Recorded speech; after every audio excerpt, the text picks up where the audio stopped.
सुनहरी मछली। एक दिन समुंदर से एक मछली तीरते तीरते तालाब आ गई। वो बहुत अनोखी थी। तालाब की मछलियाँ उसे गौर से देखने लगी।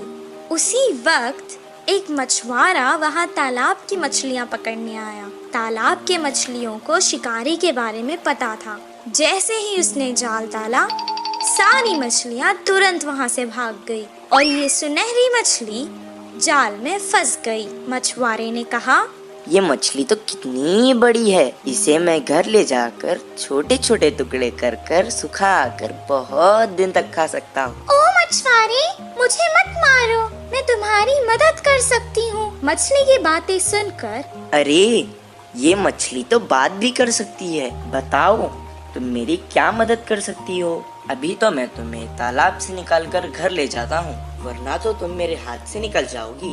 वो मछली को पकड़कर घर को जाने लगा। वो घर पहुँच गया। वो कहने लगा, ए मछली, तुमने तो कहा था कि तुम मेरी मदद करोगी। मुझे बहुत भूख लग रही है, करो मेरी मदद अब। तभी अचानक उसके आगे बहुत सारा खाना प्रकट हुआ। वाह वाह, इतना सारा खाना! मैं तो तुम्हें यहाँ मारने लाया था, तुमने तो जादू ही कर दिया। इतना सारा खाना मुझे तुमने दिया, अब तो तुम मेरी सबसे अच्छी दोस्त हो। दोनों खुशी खुशी रहने लगे। एक दिन वो बहुत उदास था। मछली ने उसे देखा। क्या हुआ दोस्त, आज तुम बहुत उदास लग रहे हो। अब से तुम्हें कभी नुकसान नहीं पहुंचाऊंगा। मेरी उम्र के बच्चे सभी पाठशाला जाते हैं, मुझे भी पढ़ना पसंद है, पर हर रोज मैं जाल लेकर मछली पकड़ने जाता हूँ। तुम पाठशाला क्यों नहीं जाते? मुझे पढ़ना पसंद है, पर मुझे कुछ याद नहीं रहता, इसीलिए मछली पकड़ने के काम पर लगा दिया। मैं तुम्हें एक उपाय बताऊं, मुझे तुम अपने कान तक ले जाओ। मैं तुम्हें एक मंत्र बताऊंगी, उसे पढ़ने से तुम्हें सब कुछ याद रहेगा और तुम अपनी कक्षा में सबसे अव्वल आओगे। तुम्हारी सब प्रशंसा करेंगे। अच्छा बताओ। मछली ने उसके कान में एक मंत्र बताया। उसके बाद से जैसे उसने कहा था वैसे ही हुआ।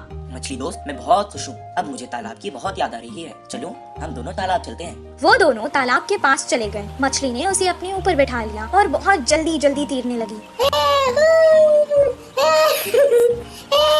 और उसने सारे तालाब की सैर करवाई उसे। सबको देखकर वो बहुत खुश हुआ। जब उसका मन भर गया, वो वापस घर जाने लगा। मछली ने कहा, दोस्त, तुम अकेले ही क्यों जा रहे हो? मुझे भी अपने साथ ले जाओ। मैं जितना खुश पाठशाला में होता हूँ, आज मैंने देख लिया कि तुम उतना ही खुश तालाब में होती हो। मैं तुम्हें तुम्हारी खुशी से दूर नहीं कर सकता, इसीलिए मैं तुम्हें यहाँ छोड़कर जा रहा हूँ। मैं वापस जरूर आऊँगा दोस्त। इस कहानी से हमें ये शिक्षा मिलती है कि जिस काम में हमें खुशी मिलती है वही काम करना चाहिए और जहाँ रहने में खुशी होती है वही रहना चाहिए।